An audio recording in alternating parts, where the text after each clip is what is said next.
നിയമത്തിന്റെ ഒരു അവബോധം ഇല്ലാത്തതുകൊണ്ടായിരിക്കാം. കേരളം ഇല്ലാതാവും. കേരളം എന്ന് പറഞ്ഞ ഒരു സംസ്ഥാനം ഇല്ലാതാ. രണ്ടും ഒരേ ക്ലാസ്സിൽ തൂങ്ങും. രണ്ടും മടിയായി.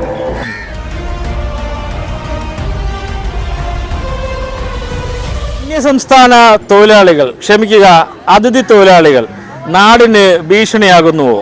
ജനങ്ങളിലേക്ക്. നമ്മുടെ നാട്ടിൽ അന്യസംസ്ഥാനക്കാരായ തൊഴിലാളികളുടെ എണ്ണം നാൾക്ക് നാൾ വർദ്ധിച്ചു വരും, ദിവസേന കൂടിക്കൊണ്ടിരിക്കുന്നു. അവർ അന്യസംസ്ഥാന തൊഴിലാളികൾ എന്ന് പോലും പറയരുതെന്ന് സർക്കാർ പറയുന്നു. അതിഥി തൊഴിലാളികൾ എന്നാണ് അവരുടെ പുതിയ പേര്. ശരിക്കും നാടിന് ഇത് അപകടകരമാകുന്നുണ്ട്. അപകടകരമാണ്. എങ്ങനെയാണ്? പല രീതി. ഇപ്പോൾ പണ്ട് നമ്മുടെ നാട്ടിൽ എല്ലാ ജോലിക്കും മലയാളികളായിരുന്നു. ഇപ്പോൾ അവർ വന്നപ്പോൾ എന്താ സിറ്റുവേഷൻ? മലയാളികൾക്ക് ജോലിയില്ല. മലയാളികൾ ജോലി ഇല്ല എന്നല്ല, മലയാളികൾക്ക് മടിയായി തുടങ്ങി. പണ്ട് വാർക്കപ്പണിക്ക് പോയിക്കൊണ്ടിരുന്നത് സാധാരണ മലയാളികളാണ്. 1000 രൂപ കൂലി കൊടുക്കണം എന്ന് പറഞ്ഞിട്ടാണ് ബംഗാളി വരുമ്പോൾ 500 രൂപ മതി എന്ന് പറഞ്ഞിട്ടാണ് പിടിച്ച് ഇടുന്നത്. ഇപ്പോൾ മലയാളികൾ എവിടെയും കാണുന്നുണ്ടോ? ഇല്ല. പല സ്ഥലത്ത് നടക്കുന്ന കൊള്ളയാണ്. ഇവർ കാരണം പല ഇല്ലാണ്ട് ഒരു വീട് നിർമ്മിക്കുന്നിടത്ത് ഒരു 10-15 തൊഴിലാളികൾ ഉണ്ടെങ്കിൽ അടിയായി കഴിഞ്ഞാൽ അവർ കൊന്നിട്ട് പോകുന്ന സിറ്റുവേഷൻസ് ഞാൻ കണ്ടിട്ടുണ്ട്. ഞാൻ മലപ്പുറംകാരനാണ്. നമ്മുടെ നാട്ടിൽ അതേപോലത്തെ ഒരുപാട് വീടുകളുണ്ട്. ഒന്ന് കുഴിച്ചിട്ടിട്ട് ഒരു 100-300 കോടി രൂപയുടെ വീട് ഉണ്ടാക്കി വെച്ചിട്ട് അതിനുള്ളിൽ ഒരുത്തർ കുഴിച്ചിട്ടിട്ട് ആ വീട്ടുകാർക്ക് അവിടെ കയറി താമസിക്കാൻ പറ്റാത്ത സിറ്റുവേഷൻസ് നമ്മൾ കണ്ടിട്ടുണ്ട്. കോവിഡ് ടൈമിൽ അതിഥി തൊഴിലാളികൾ ഇവരെയും കൊണ്ടുണ്ടായ എത്ര ബുദ്ധിമുട്ടുകളുണ്ട് കേരളത്തിൽ. അല്ല, ഇപ്പോൾ നാട്ടിൽ മൊത്തം നമ്മുടെ സംസ്ഥാനത്ത് അങ്ങറ്റം മുതൽ ഇങ്ങറ്റം വരെ ഒത്തിരി ക്രിമിനൽ കേസുകളിലെ പ്രതികൾ അന്യസംസ്ഥാന തൊഴിലാളികളാണ്. അവരുടെ ബാഹുല്യം. കുറച്ചു കാലം മുമ്പാണ് ഒരു പെൺകുട്ടീനെ മീൻസ് ട്രെയിനിൽ വെച്ച് പീഡിപ്പിച്ച കേസ്. ട്രെയിനിൽ നിന്ന് തള്ളിയിട്ട് വന്ന കേസ്, പീഡന കേസ്, നിരവധി കൊലപാതക കേസ്. ട്രെയിനിൽ എന്താ പറയാ, തീ വെച്ചത്, കോഴിക്കോട് തീ വെച്ച കേസ്. അതൊക്കെ ഈ അന്യ തൊഴിലാളികൾ ചെയ്തിട്ടുള്ള പരിപാടിയാണ്. നമ്മുടെ സർക്കാരിന് ഇവരെ ഇവിടുന്ന് പറഞ്ഞുവിടാവുന്ന കാര്യമുള്ളൂ. വേണ്ട, അന്യ തൊഴിലാളികൾ വേണ്ട എന്ന് പറഞ്ഞ് ഒഴിവാക്കാനുള്ള ഇതുള്ളൂ. പക്ഷെ നമ്മുടെ സർക്കാർ ചെയ്യില്ല. അത് സർക്കാരിനകത്ത് എന്താണ് ചെയ്യാത്തത്? എന്തുകൊണ്ടാണ്? അവരിവിടെ വന്നു കഴിഞ്ഞാൽ അവർക്ക് ലാഭമാണ്. കുറഞ്ഞ കൂലിയിൽ പണിയെടുക്കുന്നു. മീൻസ് അവർക്ക് എന്താ വേണ്ടത്? അവർ കുളിക്കണം. അവർക്ക് തുള്ളി വെള്ളത്തിൻ്റെ ആവശ്യമുണ്ടോ? ഏതെന്ന് പറയും. അവരൊരു കപ്പ് വെള്ളം കൊടുത്ത് ഞാൻ കുളി കഴിഞ്ഞ് ഇറങ്ങി പോരും. ലാഭമാണോ നഷ്ടമാണോ? സംസ്ഥാനത്തിന് ലാഭമാണ് അവരെ കൊണ്ട്, പക്ഷെ വലിയ രീതിയിൽ നഷ്ടം ഉണ്ടായിക്കൊണ്ടിരിക്കുന്നു. പക്ഷെ അത് സർക്കാർ കാണുന്നില്ലല്ലോ. അവർക്കത് നോക്കേണ്ട ആവശ്യമില്ല. അവരത് നോക്കുന്നില്ല. അവർ മാറ്റി വെച്ചിരിക്കുകയാണ്. അത് നോക്കി നമ്മുടെ നാട്ടിലെ ജനങ്ങൾക്ക് ഒരു മുൻഗണന കൊടുത്ത് വന്നു കഴിഞ്ഞാൽ ഈ പറയുന്ന പ്രശ്നമോ കാര്യങ്ങളൊന്നും ഉണ്ടാവില്ല. നാട്ടിലെ തൊഴിലാളികളെ സംരക്ഷിക്കുന്ന നടപടികളുമായി മുന്നോട്ട് പോകണമെന്നാണോ പറയുന്നത്? അതെ. അതിന് ബോധവൽക്കരണം വേണ്ടി വരില്ലേ? വേണ്ടി വരും. അത് കൊടുക്കേണ്ടത് നമ്മുടെ നാട്ടിലുള്ള സ്കൂളുകളിലും ഇതിലൊക്കെ. ഇവിടെ കേരളത്തിൽ മീൻസ് എന്തുകൊണ്ടാണ് ഒരു 18 വയസ്സ് കഴിഞ്ഞ് കഴിഞ്ഞാൽ കുട്ടികൾ ഇവിടുന്ന് പുറത്തേക്ക് പോകാന്ന് പറയുന്നത്? എന്തുകൊണ്ടാണ്? ഇവിടെ തൊഴിലില്ലായ്മ മാത്രമല്ല, നമ്മുടെ സർക്കാർ നന്നാവണം. പല കാര്യങ്ങളും കൊണ്ട് നന്നായി കഴിഞ്ഞാൽ കുട്ടികൾ ഇവിടെ നിന്ന് പഠിക്കും. ഇവിടെ പഠിച്ചിട്ട് കാര്യമില്ല എന്നുള്ളതുകൊണ്ടാണ് അവരവിടെ പോയിട്ട് പഠിച്ച് കൂടെ ജോലി ചെയ്യുന്നത്. അവിടെ തന്നെ സെറ്റിൽ ആവണം. സെറ്റിൽ ആവാം. ഞാനൊരു കാര്യം പറയട്ടെ, ഇവിടുന്ന് ഒരു മാസം പോയി അവിടെ ഒരു മാസം പഠിക്കുന്നതിൻ്റെ കൂടെ ഹാഫ് ടൈം വർക്ക് ചെയ്ത് കഴിഞ്ഞാൽ 1 ലക്ഷം രൂപ 2 ലക്ഷം രൂപ വരുമാനമാണ്. അതേ സമ്പ്രദായം നമ്മളിവിടെ കേരളത്തിൽ കൊണ്ടുവന്ന് എന്താ പറ്റുക? മീൻസ് ഇവിടെ രാത്രി ഇറങ്ങി നടക്കാൻ പാടില്ല. ഒരാണും പെണ്ണും ഇറങ്ങി നടന്നു കഴിഞ്ഞാൽ പീഡനം എന്നുള്ള ചിന്താഗതി മാറ്റി വെച്ച് കഴിഞ്ഞാൽ തന്നെ ഒരുപാട് കാര്യങ്ങളോട് മാറും. മീൻസ് കുട്ടികളെ കൊണ്ടുവരും. സ്വതന്ത്രമായ ചിന്താഗതികളാണ് ഉയർന്നു വരേണ്ടത്. അതെ, വരണം. അതിന് നമ്മുടെ സർക്കാർ മാറണം. ഇപ്പോൾ എന്താ പറയാ, ഒരുപാട് മന്ത്രിമാർ കയറി വന്നു ഈ അടുത്ത്. അത് മാറ്റിയാൽ മതി. ചിന്തകൾ മാറിയാലേ മാറ്റം വരും. ചിന്തകളാണ് ആദ്യം മാറേണ്ടത്. നമുക്ക് അതിനകത്ത് എന്ത് ചെയ്യാൻ കഴിയും? ഒരു സോഷ്യൽ കമ്മിറ്റ്മെന്റ് എന്നുള്ള നിലയിൽ സാമൂഹ്യ ജീവിയായിട്ടുള്ള നമുക്ക് എന്ത് ചെയ്യാൻ കഴിയും? നമുക്ക് ചെയ്യാൻ പറ്റുന്നത് നമ്മൾ അവരെ പോലെ അവതരിക്കുക, നമ്മൾ മാറി ചിന്തിക്കുക, നമ്മൾ നമ്മളായിട്ട് മുമ്പോട്ട് പോവുക. എന്തിനാണ് മറ്റുള്ള ഇതിൽ പ്രശ്നത്തിലൊന്നും ഇടാതെ നമുക്ക് പറ്റുന്നത് മറ്റുള്ളവരെ പറഞ്ഞ് മനസ്സിലാക്കുക. അത്തരം ചിന്തകൾ കൊണ്ടുവരണം. അപ്പോൾ ഈ പറഞ്ഞ പ്രശ്നങ്ങൾക്കെല്ലാം പരിഹാരമാവുമെന്ന് വെച്ചാൽ നമ്മൾ ഒരാൾ വിചാരിച്ചു കഴിഞ്ഞാൽ എല്ലാം മാറില്ല. ഒരാൾ സംസാരിക്കുന്നുണ്ടെങ്കിൽ എല്ലാവരും സംസാരിക്കണം. ഞാൻ കണ്ടിട്ടുള്ള ഒരു കാര്യം എന്ന് വെച്ചാൽ ഒരാൾ സംസാരിക്കാൻ വന്നു കഴിയുമ്പോൾ ബാക്കിയുള്ളവർക്ക് പേടിയാണ് സർക്കാരിനെതിരെ സംസാരിക്കാനും അല്ലെങ്കിൽ പാർട്ടിക്കാരെന്തെങ്കിലും ചെയ്യൂ പുറത്തിറങ്ങി നടക്കാൻ പറ്റുമോ, എങ്ങനെ മറ്റുള്ളവരെ ഫേസ് ചെയ്യാം എന്നുള്ളതാണ്. അത് ഒരു തരത്തിലൊരു പൊളിറ്റിക്കൽ ടെററിസം അല്ലേ? അതെ, പണ്ട് മുതലേ നമ്മുടെ നാട്ടിൽ കണ്ടുവരുന്ന ആ ഒരു പൊളിറ്റിക്കൽ ഒരു ഇത് കണ്ടിട്ടാണ് നാട്ടുകാർ മൊത്തം പേടിച്ചിരിക്കുന്നത്. ഇപ്പൊ ഞാൻ ചേട്ടനോട് സംസാരിച്ചുകൊണ്ടിരിക്കുന്നത് ഇതേപോലെ ഒരു ചാനലിൽ വന്നിട്ട് മുഖ്യമന്ത്രിക്കെതിരെ അല്ലെങ്കിൽ സർക്കാരിനെതിരെ ഞാൻ തന്നെ ചോദിച്ചാല് ഇതുപോലെ സർക്കാരിന്റെ കുറച്ചു മുമ്പ് ഒരാൾ വിലക്കയറ്റത്തിനെ കുറിച്ച് പ്രതികരിച്ചു. അവർ പറയുകയാണ്, പറയാൻ പേടിയാണ്, ഞങ്ങൾ പ്രതികരിച്ചു കഴിഞ്ഞാൽ അത് ഞങ്ങൾ ആക്രമിക്കപ്പെടുമോ. അത്തരത്തിൽ ഭയത്തോടു കൂടി എത്ര കാലം ജീവിക്കാൻ കഴിയും? മുമ്പോട്ട് പോവുക. അതായത് നമ്മുടെ സർക്കാർ മാറാനോ കാര്യം പോകില്ല. ഇപ്പൊ മുഖ്യമന്ത്രി പിണറായി വിജയൻ പുള്ളിക്കാരൻ ഭരണത്തിലിരുന്നിട്ട് ഒരുപാട് അഴിമതികൾ കാണിക്കുന്നുണ്ട്, ഒരുപാട് കാര്യങ്ങൾ ചെയ്യുന്നില്ല എന്ന് പറയുന്നില്ല, ചെയ്യുന്നുണ്ട്. ഞാൻ പുള്ളിയുടെ പാർട്ടിയോ അല്ലെങ്കിൽ ഒരു പാർട്ടിനെ സപ്പോർട്ട് ചെയ്യുന്ന വ്യക്തിയല്ല. ഇപ്പോൾ കോൺഗ്രസ് കയറിയാൽ ഇത് ഏത് കാര്യങ്ങൾ ഇവിടെ നടക്കാൻ പോകുന്നു. ആദ്യത്തെ ഒരു വർഷം ജനങ്ങൾക്ക് വേണ്ടി ഇത് ചെയ്തു എന്ന് കാണിക്കാൻ വേണ്ടിയിട്ട് ഇവർ മുമ്പോട്ട് പോകും. പുതിയ ഒപ്പിലാവും. അതേ പരിപാടി തന്നെയാണ് മുമ്പോട്ട് പോകുമ്പോഴും ഉണ്ടാവുള്ളൂ. വലിയ വ്യത്യാസം ഉണ്ടാവും. ഇപ്പോൾ തൃശ്ശൂർ സുരേഷ് ഗോപിക്ക് എന്താ കാര്യമല്ലേ? സുരേഷ് ഗോപി പുള്ളി കുറെ കാലമായിട്ട് പുള്ളിക്ക് ആ സീറ്റ് കിട്ടാനും ഒക്കെ ആയിട്ട് പുള്ളി അവിടെ നിന്ന് വർക്ക് ചെയ്തു, കുറെ ജനങ്ങളുമായി കുറെ കോണ്ടാക്ട് ഉണ്ടാവും. എന്താ പറയാ, നമ്മുടെ ഉള്ള സർക്കാരിന് മുല്ലപ്പെരിയാറിനെതിരെ എന്തെങ്കിലും ചെയ്യാൻ പറ്റിയിട്ടുണ്ടോ? പുള്ളി കഴിഞ്ഞ ദിവസം ഞാൻ പാർട്ടിനെ സപ്പോർട്ട് ചെയ്യാം. പുള്ളി ISRO പോയിട്ട് മുല്ലപ്പെരിയാറിന് വേണ്ടിയുള്ള കാര്യങ്ങൾ ചെയ്തുകൊണ്ടിരിക്കുന്നുണ്ട്. എന്താണ് ചെയ്യേണ്ടതെന്നുള്ളത് പുള്ളി നോക്കുന്നുണ്ട്. പുള്ളിക്ക് ഒരു കാര്യമില്ല. പുള്ളി MP ആണ്, കേരളത്തിൽ MP ആണ്. ഐഡിയോളജി ഉണ്ട്, പുള്ളിക്ക് ഐഡിയോളജി ഉണ്ട്. പുള്ളി കാര്യങ്ങൾ ചെയ്യുന്നുണ്ട്, മറ്റുള്ളവർക്ക് ചെയ്യാവുന്ന കാര്യമുള്ളൂ. എന്തുകൊണ്ട് മുഖ്യമന്ത്രിക്ക് ഇത് ചെയ്തുകൂടാ? കേരളത്തിൽ മൊത്തമായിട്ട് ക്യാമറ വെച്ചു, ക്യാമറ വെച്ചു. എത്ര കോടിയായി? 350 കോടിയായി.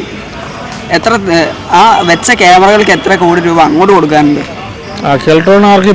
ക്യാഷ് കൊടുക്കാനുണ്ട്. കെൽട്രോണുകാർ പറഞ്ഞത് എന്താ, ഞങ്ങൾ ക്യാഷ് അടച്ചില്ലെങ്കിൽ അവരാ ക്യാമറ ഓഫ് ചെയ്യുന്നു. ഇപ്പൊ എന്ത് കാര്യമുള്ളത്? ഓഫ് ഇട്ടിരിക്കുകയാണ്. ആർക്കും വരുന്നില്ല, ഫൈനൊന്നും വരുന്നില്ല. ഇപ്പൊ ഒരു 3 മാസത്തോളമായി ഫൈനും ഇല്ലാത്തൊരവസ്ഥ. പുതിയ വാർത്തകൾ ഞങ്ങൾ ഇന്നലെ സംബന്ധിച്ചൊരു വാർത്ത ചെയ്തു. പക്ഷെ എന്തുകൊണ്ട്, എന്ത് കാര്യം ഉണ്ടായി? ഞാൻ അത്ര ചോദിക്കുന്നത്. കുറെ കമ്മീഷൻ കിട്ടി. ജനങ്ങൾക്ക് എന്ത് ഉപകാരം ഉണ്ടായി? സർക്കാരിനും സർക്കാരുമായി ബന്ധപ്പെട്ട നേതാക്കൾക്കും കുറെ കമ്മീഷൻ അടിച്ചു മാറ്റി എന്നുള്ളതല്ലാതെ അതിനകത്തൊരു നേട്ടവും അവകാശപ്പെടാനില്ല. അതാണ് അവസ്ഥ. ജനങ്ങൾ മാറി ചിന്തിക്കണം. ഒരാൾക്ക് വോട്ട് കൊടുക്കില്ല എന്ന് ജനങ്ങൾ പറഞ്ഞോട്ടെ. അടുത്ത ഇലക്ഷനിൽ ഒരാൾക്ക് പോലും വോട്ട് കൊടുക്കില്ല എന്ന് ജനങ്ങൾ പറയട്ടെ. പറയില്ല, പേടിയായതുകൊണ്ട് മാത്രം. അപ്പോൾ ഈ അന്യ സംസ്ഥാന തൊഴിലാളികളെ നിയന്ത്രിക്കാൻ എന്താണ് നമുക്ക് ചെയ്യാൻ കഴിയുന്നത്? നമുക്കെന്ത് ചെയ്യാൻ കഴിയും? നമ്മുടെ ഭാഗത്ത് നിന്ന് അവരെ അകറ്റി നിർത്തുക മാത്രമേ ഉള്ളൂ പോകാൻ വഴി. നമ്മളെ ഭാഗത്ത് നിന്ന് അകറ്റി നിർത്തുക എന്ന് വെച്ച് കഴിഞ്ഞാൽ ഇപ്പോൾ പുള്ളി വരുന്നത് മീൻസ് നമ്മളിപ്പോൾ നമുക്ക് ജോലിയുണ്ട്. നമ്മുടെ സ്ഥലത്തേക്ക് ഒരു അന്യ തൊഴിലാളിനെ വിളിക്കുന്നതാണോ, കേരളത്തിൽ നിന്ന് ഒരാളെ എടുക്കുന്നതാണോ? നമ്മൾ എടുക്കാൻ വേണ്ടി ശ്രമിക്കണം. അങ്ങനെ ശ്രമിക്കണം. എല്ലാവരും അങ്ങനെ ചിന്തിച്ചു കഴിഞ്ഞാൽ ഇത് മാറ്റം ഉണ്ടാവും. അത്തരത്തിലേ മാറ്റാൻ കഴിയും. അല്ലാതെ സർക്കാരിന്റെ ഇടപെടലുകളൊന്നും ഇപ്പോഴത്തെ സർക്കാരിന് അവരെ മാറ്റാനോ കാര്യങ്ങളൊന്നും നടക്കില്ല. ഭീകരമാണ് അവസ്ഥ, നമ്മുടെ നാട്ടിലെ അവസ്ഥ. കൊറോണ സമയത്ത് അവരവിടുന്ന് ഓടിക്കാൻ എത്ര കഷ്ടപ്പെട്ടിട്ടുണ്ട്. അവര് പോലീസിനെ സ്റ്റേഷൻ ആക്രമണം വരെ നടത്തിയ സംഭവങ്ങളുണ്ടായിട്ടുണ്ട്. ജീപ്പ് തടഞ്ഞു വെച്ചു. എറണാകുളത്തൊക്കെ കണ്ട സംഭവം ഭീകരമായ അവസ്ഥയാണ്. ഇത് കുറച്ച് ദിവസം കൂടെ കഴിയുമ്പോൾ അവർക്ക് കീഴ്പ്പെട്ട് ജീവിക്കുന്ന സാഹചര്യത്തിലോട്ട് പോയിക്കോളൊന്നുമില്ല. ഇല്ല, പറയാൻ പറ്റില്ല. കേരളം ഇനി അത് ആ ഒരു സിറ്റുവേഷനിലേക്ക് പോയിക്കോളാം എന്ന് പറയാൻ പറ്റില്ല. വീടുകളിൽ വിഷയായിരിക്കുന്ന സംഭവം നിർത്തലാക്കി, എന്നിട്ട് വീണ്ടും വിഷയായിരിക്കാൻ വരുന്നുണ്ട്. എന്നിട്ട് രാത്രി വന്നിട്ട് മോഷണമാണ് നടക്കുന്നത്. ഈ സംഭവമൊക്കെ നടക്കാതിരിക്കണമെന്നുണ്ടെങ്കിൽ സർക്കാർ നല്ല രീതിക്ക് അതിനനുസരിച്ച് ഇടപെടണം. ഇത് ഇടപെട്ടില്ലെങ്കിൽ പല രീതിക്കുള്ള പ്രശ്നങ്ങളുണ്ടാവും. ചിലപ്പോൾ ഈ ഒരു പോലീസുകാരൻ്റെ വീട്ടിൽ കയറിയിട്ടാണ് ചെയ്യുന്നതെങ്കിൽ അവർ ചിലപ്പോൾ ആക്ഷൻ എടുക്കും. സംഭവങ്ങളായി പോകും. അന്യ സംസ്ഥാന തൊഴിലാളികൾ നാട്ടിൽ ഭയങ്കര അപകടം വിതയ്ക്കുകയാണ്. അറിയാമല്ലോ, നമ്മുടെ നാട്ടിൽ മൊത്തം അന്യ സംസ്ഥാന തൊഴിലാളികളെ കൊണ്ട് നിറയുകയാണ്. പലരും അക്രമവാസനയുള്ളവരും ക്രിമിനൽ കുറ്റം ചെയ്യുന്നവരുമാണ്. ഈ അവസ്ഥ ഇങ്ങനെ പോയാൽ നമ്മളെ സംസ്ഥാനം എവിടെ പോയി നിൽക്കും? ഒരു കണക്കിന് പറയണമെങ്കിൽ നമ്മൾക്ക് ഒരു തരത്തിൽ അവരെ കൊണ്ട് ഉപകാരമുണ്ട്, ദോഷവുമുണ്ട്. ദോഷമാണോ കൂടുതൽ, ഉപകാരമാണോ കൂടുതൽ? അങ്ങനെ പറയണമെങ്കിൽ രണ്ടും ഒരേ ത്രാസിൽ തൂങ്ങും. രണ്ടും കൂടുതലാണ്. രണ്ടും ഒരേ ത്രാസിൽ തൂങ്ങും എന്നാണ് എൻ്റെ അഭിപ്രായം. അതുപോലെ തന്നെ ഇവരെ ഒരു പരിധി കൂടുതൽ കേരളത്തിലോട്ട് നമ്മൾ അവരെ വീണ്ടും കൊണ്ടുവരികയാണെങ്കിൽ അതൊരു പ്രശ്നമായിട്ട് ഭാവിയിൽ തീരും. കാരണം എന്ന് വെച്ചാൽ നമ്മളൊരു സംസ്കാരവും നമ്മുടെ ഒരു ചുറ്റുപാടും അനുസരിച്ചല്ല അവരുടെ ജീവിതശൈലി. അവരുടെ ജീവിതങ്ങൾ വേറെയാണ്. അവർക്ക് അവിടെ ഇപ്പോൾ ഒരു 100 രൂപ കിട്ടുന്നുണ്ടെങ്കിൽ അവർക്ക് അവിടെ അതിനേക്കാളും ചിലവുണ്ട്. പക്ഷെ ഇവിടെ അങ്ങനെയില്ല, ചിലവില്ല. അത് മാത്രമല്ല ഇവിടെ എന്തെങ്കിലും അവർക്ക് നമ്മളെ പോലെ ജീവിതശൈലി അല്ല അവർക്ക് എന്തെങ്കിലും കുറച്ച് സാധനങ്ങൾ മതി അവർക്ക് ജീവിതം കഴിഞ്ഞു. പക്ഷെ അവരുടെ നാട്ടിൽ നല്ല രീതിയിൽ ജീവിതശൈലിയായിട്ട് പോകും. ഇവിടെ അവർ പാവപ്പെട്ട ജീവിക്കണം, അവർക്ക് അവിടെ കോടീശ്വരന്മാരായിട്ട് ജീവിക്കാം. ഇവിടെ നിന്ന് ഒരു വർഷം പണിയെടുത്ത് പോയണവർ അവർ ഇന്ന് കോടീശ്വരന്മാരാണ്. പണിയെടുത്ത് പോകുന്നതിലും കോടീശ്വരന്മാരാകുന്നതിലും ഒന്നും പ്രശ്നമില്ല, ജോലി ചെയ്യുന്നു ജീവിക്കുന്നു. പക്ഷേ അന്യസംസ്ഥാന തൊഴിലാളികളായി ഇവിടെ വന്ന, നമ്മളിപ്പോൾ അന്യസംസ്ഥാനം എന്ന് പറയാൻ പോലും പാടില്ല, അതിഥി തൊഴിലാളികളെന്നാണ് സർക്കാർ പറയുന്നത്. അപ്പോൾ ഇവിടെ ഉണ്ടാകുന്ന ക്രിമിനൽ കേസുകളിലും പല കൊലപാതക കേസുകളും വരെ അന്യസംസ്ഥാന തൊഴിലാളികൾ പ്രതിയാണ്. അതല്ലേ നമ്മളെ ഏറ്റവും അധികം. അത് എനിക്കൊരു അനുഭവം ഉണ്ടായിട്ടുണ്ട്. പറയും, എന്താണ് അനുഭവം ഉണ്ടായിട്ടുണ്ട്? എൻ്റെ വീട്ടിൽ ഇതേപോലെ ഒരു ദിവസം എൻ്റെ ഒരു കസിൻ്റെ വീട്ടിൽ ഇതേപോലെ നമ്മുടെ വാടകയ്ക്ക് ഇവർ കൊടുത്തായിരുന്നു, അന്യസംസ്ഥാന തൊഴിലാളികൾക്ക് വാടകയ്ക്ക് കൊടുത്തായിരുന്നു. അപ്പോൾ ഒരു ദിവസം രാത്രി എൻ്റെ വീട്ടിൽ ഇതേപോലെ ഇവർ വരികയും ചെയ്തായിരുന്നു. അങ്ങനെ സംഭവം ഉണ്ടായി. ഞാൻ ശക്തമായി തന്നെ അതിനെതിരെ പ്രതികരിക്കുകയും ചെയ്തായിരുന്നു. അവരെന്താ അവരെ കൊണ്ട് എന്തെങ്കിലും ആക്രമണമല്ല, എൻ്റെ വീട്ടിൽ ഞാൻ നോക്കുമ്പോൾ ജനൽ തുറന്നിട്ട് ജനലിന്റെ അവിടെ നിൽക്കുകയായിരുന്നു. വീട്ടുകാരെ ഒളിഞ്ഞു നോക്കുക സംഭവങ്ങൾ നോക്കാനല്ല, ഞാൻ എൻ്റെ റൂമിലാണ് വന്നത്. എന്തോ കവർച്ചയുടെ ഉദ്ദേശമായിരിക്കാം. പക്ഷേ നമ്മൾ ഒരു പ്രശ്നം ആക്കേണ്ടെന്ന രീതിക്ക് നമ്മളത് വിട്ടത്. പക്ഷേ ഇവരെ കൊണ്ട് നമുക്ക് പൊതുവിൽ അവരെ കൊണ്ട് നാട്ടിൽ വലിയൊരു അപകടം ഉണ്ടാവുമെന്ന് തോന്നുന്നുണ്ടോ? ഈ അവസ്ഥയിൽ മുന്നോട്ട് പോകുന്നെങ്കിൽ കുഴപ്പമില്ല. പക്ഷേ ഇനി അവിടെ വരവ് ഇങ്ങോട്ട് കൂടുകയാണെങ്കിൽ അതൊരു ഭാവിയിൽ ഒരു വലിയ പ്രശ്നമായി തീരും. നമ്മൾ വലിയൊരു അവരെ കൊണ്ടുള്ള ബുദ്ധിമുട്ട് സഹിക്കേണ്ടി വരും ഭാവിയിൽ. എങ്ങനെയാണോ അല്ലെങ്കിൽ ഒരു നിശ്ചിത അളവിൽ മാത്രമേ ആൾക്കാരെ കൊണ്ടുവന്നു കഴിഞ്ഞാൽ അനുവാദം ഇവിടെ വരാൻ കൊടുത്തു കഴിഞ്ഞാൽ പ്രശ്നമില്ല. പക്ഷേ അളവിൽ കൂടുകയാണെങ്കിൽ അത് ഭാവിയിൽ വളരെ ദോഷം ചെയ്യും. നിലവിൽ പല ക്രിമിനൽ കേസിലും പ്രതികളാണ് അവർ. അതെ, നിരവധി കേസുകൾ ഇപ്പോൾ റിപ്പോർട്ട് ചെയ്യുന്നുണ്ട്, നമ്മൾ ന്യൂസിലെ കാണുന്നുണ്ട്. ഞാൻ പറഞ്ഞു അവർക്ക്, പക്ഷെ അവർക്ക് ഒന്നിനും ഒരു പേടിയില്ല. അവർ ചെയ്യുന്നു, ഇവിടെ നിന്ന് പോകുന്നു. ഇവിടുത്തെ പോലീസ് സംവിധാനങ്ങൾ നേരെ അവിടെ പോകുന്നു. ഈ ഇടയ്ക്ക് തന്നെ എൻ്റെ ഒരു സുഹൃത്തിന് സംഭവിച്ചതാണ്. ട്രെയിനിൽ വെച്ച് അവൻ്റെ ഡ്രസ്സ് മൊത്തം മോഷണം പോയി. ഡ്രസ്സ് മോഷണം പോകുന്നതിലോ കാര്യമൊന്നുമില്ലല്ലോ, അവർ ജീവൻ വരെ അപകടപ്പെടുത്തുന്ന തരത്തിലുള്ള പ്രവർത്തനങ്ങൾ ഉണ്ടാകുമ്പോൾ അവന്റെ പിറകെ പോയി അവൻ ചെയ്താൽ ഇവരെ മടിക്കില്ലായിരുന്നു. കാശ് തട്ടിപ്പറിക്കുക, കൊലപാതകം നടത്തുക, സ്ത്രീകളെ ആക്രമിക്കുക, നിരവധി ക്രിമിനൽ കേസുകളിൽ പെടുക എന്നുള്ളതാണ് ഇപ്പോൾ. ഇപ്പം നിലവിലുള്ളവരെ നിലനിർത്തിക്കൊണ്ട് ബാക്കിയുള്ളവരെ ഇങ്ങോട്ട് വരാൻ അനുവാദം. നിലവിലുള്ളവരെയും ക്രിമിനൽ പശ്ചാത്തലമുള്ളവരെ തിരിച്ചയക്കണ്ടേ? അത് പിന്നെ അത് ഉറപ്പായിട്ടും നിലനിർത്തിയാൽ നമുക്ക് ദോഷമല്ലേ? അത് ദോഷമാണ്. എന്നാലും അല്ലാത്ത നമുക്ക് ഈ ജോലിക്ക് വേണ്ടി ഇവിടെ നടക്കുന്നവർ കുറെ പേര് എല്ലാവരും ജീവിക്കാൻ വന്നവരാണ്. പക്ഷേ അതിലും നല്ലവരുണ്ട് ചീത്ത ആൾക്കാരുണ്ട്. അങ്ങനെ ചീത്ത ആൾക്കാരെ എങ്ങനെയാണെന്ന് അവരെ കണ്ടുപിടിച്ച് അവരെ തിരിച്ചയക്കുന്നത് നല്ലത്, നാടിന് നല്ലത്. അന്യ സംസ്ഥാന തൊഴിലാളികൾ നമ്മുടെ നാട്ടിൽ വർദ്ധിച്ചു വരികയാണ്. അതിൽ ക്രിമിനൽ പശ്ചാത്തലമുള്ള ഒത്തിരി പേരുണ്ട്. നിരവധി ക്രിമിനൽ കേസുകളിലെ പ്രതികളായിട്ടുള്ളവരും. ഈ അവസ്ഥ തുടർന്നാൽ എവിടെ ചെന്ന് നിൽക്കും നമ്മുടെ നാട് എവിടെ ചെന്ന് നിൽക്കുമെന്ന് അറിയില്ല.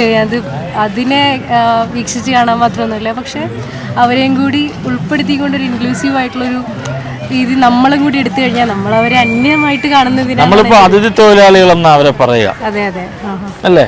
സർക്കാരിൻ്റെ വാക്കുകളിലും ഒക്കെ അതിഥി തൊഴിലാളികൾ എന്നുള്ള മാറ്റത്തിലോട്ട് വന്നു. അവർ അന്യ സംസ്ഥാന തൊഴിലാളികളല്ല, അതിഥി തൊഴിലാളികളാണ്. പക്ഷെ കുറേ കാലം കൊണ്ട് ജീവിതമാർഗം തേടി നമ്മുടെ നാട്ടിൽ വന്ന് നമ്മുടെ അതിഥികളായവരാണ്. പക്ഷെ ക്രിമിനൽ പശ്ചാത്തലമുള്ളവരുടെ എണ്ണം നാൾക്കുനാൾ വർദ്ധിച്ചുകൊണ്ടിരിക്കുന്നു. ഇപ്പോൾ ഒരു നിരവധി അറിയാമല്ലോ, ട്രെയിനിൽ നിന്ന് കൊലപാതക കേസ്, നിരവധി പീഡന കേസുകൾ, ഭവനവേദനം, അക്രമങ്ങൾ, മോഷണശ്രമം, കവർച്ചാശ്രമം, ഇതൊക്കെ നടക്കുമ്പോഴും ചിലപ്പോൾ നിയമത്തിന്റെ ഒരു അവബോധം ഇല്ലാത്തത് കൊണ്ടായിരിക്കാം. നമ്മളിപ്പോൾ ലിറ്ററസി റേറ്റ് വെച്ചിട്ട് ഞാൻ ഡിവൈഡ് ചെയ്ത് പറയുന്നതല്ല. പക്ഷെ അവരുടെ നാട്ടിൽ അതിനെപ്പറ്റി അറിയാനോ ആ ഒരു വിദ്യാഭ്യാസ രീതി അവിടെ ഉണ്ടാവില്ലായിരിക്കാം. നമ്മുടെ കേരളത്തിലുള്ള പോലെ ഒരു ഇൻക്ലൂസീവായിട്ടുള്ള രീതി ഉണ്ടാവില്ലായിരിക്കാം. അത് അവരിലേക്ക് എത്തിക്കാൻ സാധിക്കുക, അല്ലെങ്കിൽ ഒരു ലിംഗ്വിസ്റ്റിക് ബാരിയർ ഉണ്ടാവുക ചിലപ്പോൾ. അതൊക്കെ നമ്മളൊന്ന് ഓവർകം ചെയ്യാൻ വേണ്ടി ഒരു മുന്നിട്ടിറങ്ങുകയാണ്. ഇപ്പോൾ NGOs ഒക്കെ വർക്ക് ചെയ്യുന്നുണ്ടല്ലോ, SHG ഒക്കെ അതിൻ്റെ കൂടെ വർക്ക് ചെയ്യുന്നുണ്ടല്ലോ. അങ്ങനെ എന്തെങ്കിലുമൊക്കെ നമ്മൾ ശക്തി പ്രാപിച്ചു വരികയാണെങ്കിൽ നമുക്കത് ഒരുപാട് കൺട്രോൾ. അവരെ നമുക്ക് ആ രീതിയിൽ പഠിപ്പിച്ചെടുക്കണമെന്നാണ് പറയുന്നത്. പഠിപ്പിച്ചെടുക്കുന്നതല്ല, ഒരു അവയർനെസ് അവരിലേക്ക് എത്തിക്കാൻ വേണ്ടി നമുക്ക് അവരുടെ ലാംഗ്വേജിൽ അല്ലെങ്കിൽ അവരുടെ ഇടയിലേക്ക് ഇറങ്ങി ചെന്നിട്ട് നമുക്ക് വേണമെങ്കിൽ ചെയ്യാൻ സാധിക്കും. അതിന് നമ്മളായിട്ട് തന്നെ ഒരു അത്തരത്തിലൊരു മൂവ്മെന്റ് ഉണ്ടായി വരണം. അതെ, ഉറപ്പായിട്ടും വേണം. കാരണം നമുക്കറിയാം ഇപ്പൊ UP-യിൽ അങ്ങനെ ഒരു ഡിവൈഡ് ചെയ്ത് പറയുന്നല്ല, പക്ഷെ UP-യിൽ ഒരുപാട് സ്ത്രീകളുടെ കേസുകൾ വരുന്നുണ്ട്. അപ്പോൾ കേരളത്തിൽ അതിനെ സംബന്ധിച്ച് നോക്കുമ്പോൾ കേരളത്തിൽ കുറവാണ്. കേരളം UP-യെ സംബന്ധിച്ചിടത്തോളം കേരളം വളരെ ചെറിയൊരു സ്റ്റേറ്റാണ്. അപ്പൊ ആ കേസുകളുടെ കണക്കും നമ്മുടെ കേസുകളുടെ കണക്കും കൂടെ വെച്ച് നമ്മൾ കൂട്ടി നോക്കുമ്പോൾ അതിന്റെ അളവിലെ വ്യത്യാസം ഒരു വിഷയമുള്ള കാര്യമല്ല. നമുക്ക് അങ്ങനെ ഒരു കാലം ഉണ്ടായിരുന്നു, നമ്മൾ അവിടെ നിന്ന് നീങ്ങി ഇങ്ങോട്ട് എത്തിയതാണ്. അപ്പൊ ഒരുപാട് നമ്മൾ മുന്നോട്ട് ഒരുപാട് സമൂഹം എടുത്തിട്ടുണ്ട്. അതെ, അതേപോലെ ഒരു രീതി വെക്കുകയാണെന്നുണ്ടെങ്കിൽ അവരും നമ്മളുടെ ഇടയിലേക്ക് വരും, നമ്മുടെ രീതികൾ മനസ്സിലാക്കും, നിയമം മനസ്സിലാക്കും, അവരും അങ്ങനെ ആകും. അല്ല, അതിനകത്ത് ഇപ്പോൾ നമ്മൾ പ്രധാനമായും എടുത്തു പറയുന്ന ഒരു കാര്യം ക്രിമിനൽ പശ്ചാത്തലമുള്ള അതിഥി തൊഴിലാളികളെയാണ്. ആ പശ്ചാത്തലമുള്ള തൊഴിലാളികളെ നമുക്ക് ഒരു തരത്തിലും അംഗീകരിക്കാനേ കഴിയില്ല. നാടിന് ദോഷകരമായ പ്രവർത്തനങ്ങളെ അതിൽ നിന്നുണ്ടാവും. ഒരുപോലെയാണ്. ഇപ്പൊ തന്നെ സൗമ്യ വധക്കേസ്, അല്ലെങ്കിൽ എറണാകുളത്തെ ഇടക്കാലത്തുണ്ടായ ഒത്തിരി വിവാദമായ കേസുകളൊക്കെ അതിലൊക്കെ പ്രതിസ്ഥാനത്ത് നിൽക്കുന്നത് ഈ പറഞ്ഞ അതിഥി തൊഴിലാളികളാണ്. നമ്മൾ അന്യ സംസ്ഥാന തൊഴിലാളികൾ എന്ന് വിളിക്കുന്ന അതിഥി തൊഴിലാളികളാണ്. അവരെ നമ്മൾ കൂടുതലായി ഡിപ്പെൻഡ് ചെയ്താൽ ഭാവിയിൽ ഉണ്ടാകുന്ന അപകടത്തെക്കുറിച്ചാണ് നമുക്കൊരാശങ്ക. ഇപ്പോൾ ഞാൻ പറഞ്ഞ പോലെ തന്നെ ചെയ്യുന്നതിൻ്റെ കൂടെ പെൺകുട്ടികളെയും കൂടി ഒന്ന് ശാക്തീകരിക്കുക. അവർ സ്വയം ഒരു ഡിഫൻസ്, എന്തെങ്കിലും ഒരു ഡിഫൻസ് മെക്കാനിസം അവർ ഏറ്റെടുക്കണം. അത് എന്തെങ്കിലും മാർഷൽ ആർട്സ് ആയിക്കോട്ടെ, ചെറുപ്പം തൊട്ടേ എന്തെങ്കിലും ട്രെയിനിങ് കാര്യങ്ങൾ കൊണ്ടുവന്ന് കഴിഞ്ഞാൽ നമുക്കൊരു സ്വയരക്ഷയാവും. അതിപ്പോഴുണ്ടല്ലോ. അതെ, അല്ല സ്കൂളുകളിൽ ശ്രദ്ധിച്ചാൽ മതി. ഫാമിലിയിൽ തന്നെ ഇപ്പോൾ ഞങ്ങളുടെ ഫാമിലിയും അങ്ങനത്തെ ഒരു അവസ്ഥ ഉണ്ടായിരുന്നു. എന്താണെന്ന് വെച്ചാൽ തിരുവനന്തപുരം വരെ ഒന്ന് പോവുകയാണ്, പറഞ്ഞു എന്തിനാ പോണേ, അങ്ങനെ ഒറ്റയ്ക്ക് വിടാനൊരു പേടി. അതെ, അത് നല്ല രീതിയിൽ ഇൻഫ്ലുവൻസ് ചെയ്യുന്നുണ്ട് ഇങ്ങനത്തെ കാര്യങ്ങളിൽ. എനിക്ക് തോന്നുന്നു ആ ഒരു ഭയം എല്ലാം ഈക്വലായിട്ട് കാണുന്നൊരു സംഭവം ഉണ്ടെങ്കിൽ നമ്മുടെ നാട്ടില് അന്യ സംസ്ഥാന തൊഴിലാളികൾ നാൾക്കുനാൾ വർദ്ധിച്ചുകൊണ്ട് വരികയാണ്. അവരുടെ ഭീഷണി നാടിനൊരു ശരിക്കും ഭീഷണിയായി മാറുന്നുണ്ടോ? എങ്ങനെയാണത്? എങ്ങനെയാണെന്ന് വെച്ചാൽ പിഞ്ചു കുഞ്ഞുങ്ങളെ പോലും വെറുതെ വിടാത്ത ആൾക്കാരായിട്ട് ചെയ്യുന്നുണ്ട്. ഈ കേരളത്തിലുള്ള മലയാളികളായ ആൾക്കാരുടെ തൊഴിലുകൾ ഒരുപാട് നഷ്ടപ്പെടുന്നുണ്ട്. ക്രിമിനൽ പശ്ചാത്തലമുള്ള അവരെ കൊണ്ട് അവർക്ക് ക്രിമിനൽ പശ്ചാത്തലം എന്ന് പറഞ്ഞാൽ എല്ലാവർക്കും ഉണ്ട്. ഒരുവിധപ്പെട്ട 30% ആൾക്കാർക്ക്. അവരെ നമ്മൾ ഇനി ബോധവൽക്കരിക്കുകയാണോ വേണ്ടത്, ഈ നാട്ടിൽ നിന്ന് മാറ്റുകയാണോ വേണ്ടത്? നാട്ടിൽ നിന്ന് മാറ്റാൻ പറ്റുമോന്ന് അറിയില്ല. ഇപ്പൊ ഏതാണ്ട് വർദ്ധിച്ചു വന്നു. അവരെ ഉള്ളു ഇപ്പം, മലയാളികളെ കാണാനില്ല, അവരെല്ലാം വിദേശത്ത് പോയി. ഈ സ്ഥിതി തുടർന്നാൽ മലയാളികളുടെ അവസ്ഥ എന്താവും? കേരളം ഇല്ലാതാവും.